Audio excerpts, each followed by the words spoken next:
Thank you so much for sticking with my videos as part of the repository of the Undercommons online event.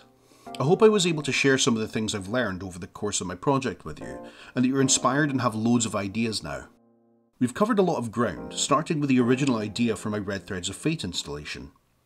We've learned about how climate change is complex and deeply interconnected, forming loops of actions and consequences that stretch across the globe.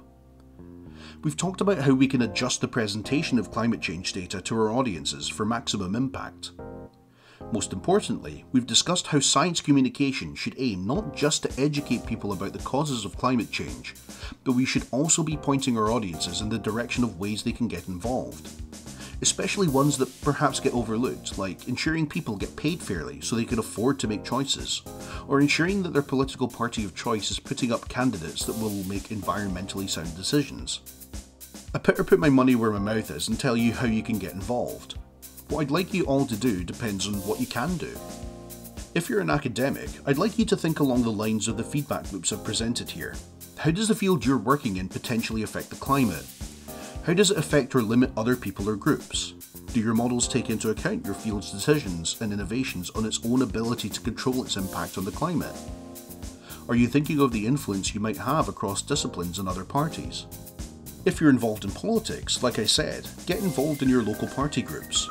Ensure that the environment is brought up as a discussion point, both at a local level and in the wider scope of things. Insist that your candidates make their stances on the environment known and hold them to that.